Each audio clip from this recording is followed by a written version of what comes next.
Supreme Court Justices Sotomayor and Ruth Bader Ginsburg delivered a scathing dissent to the court upholding President Donald Trump's travel ban Tuesday, saying, "A reasonable observer would conclude that the proclamation was motivated by anti-Muslim animus. The majority holds otherwise by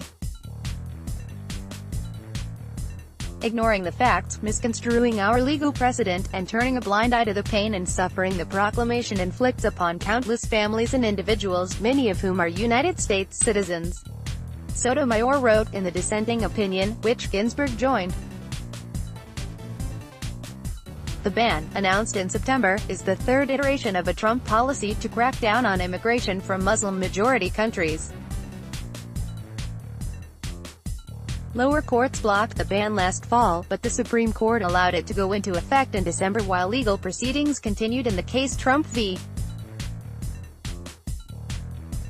Hawaii. The state of Hawaii argued that the ban discriminates based on nationality and specifically targets Muslims. The Trump administration, meanwhile, contended that such a ban is a necessity for national security purposes.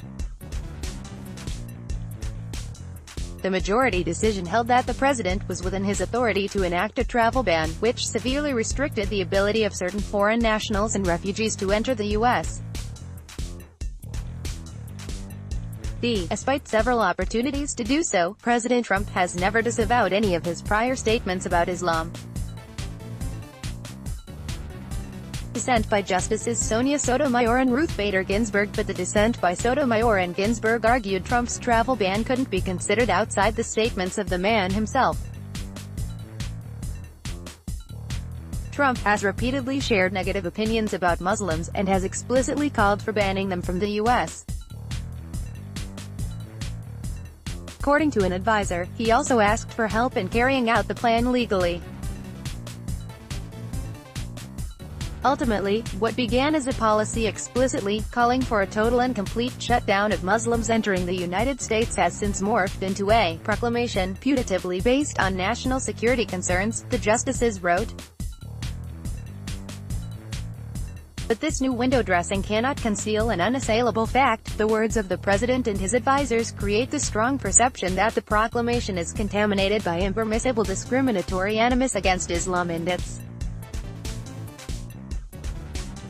followers. The dissent also points out that as a candidate, Trump likened his proposal to Japanese-American internment during World War II, called for surveillance of mosques, and told an apocryphal story about a U.S.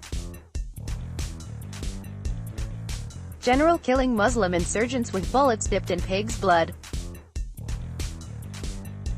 Sotomayor and Ginsburg also noted Trump has made many negative comments about Islam and Muslims, including that Islam hates us and that Muslims do not respect us at all. This didn't stop when Trump became a president, the justices said.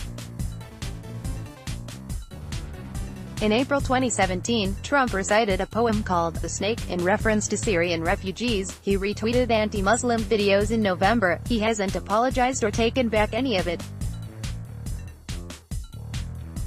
Despite several opportunities to do so, President Trump has never disavowed any of his prior statements about Islam, the justices wrote. Instead, he has continued to make remarks that a reasonable observer would view as an unrelenting attack on the Muslim religion and its followers. The Supreme Court only a month ago found less pervasive official expressions of hostility and the failure to disavow them to be constitutionally significant. In the Masterpiece Cake Shop case, which involved a shop owner who refused to make a cake for a same-sex wedding based on his religious beliefs, the justices noted. The majority opinion in that case cited statements made by the Colorado Civil Rights Commission and said they showed hostility to a religion. The dissent also points to the stark parallels between the reasoning of this case and that of Korematsu v. United States, the case in which the Supreme Court upheld internment of Japanese Americans during World War II. By blindly accepting the government's misguided invitation to sanction a discriminatory policy motivated by animosity toward a disfavored group, all in the name of a superficial claim of national security, the dissent reads, the court redeploys the same dangerous logic underlying Korematsu and merely replaces one gravely wrong decision with another.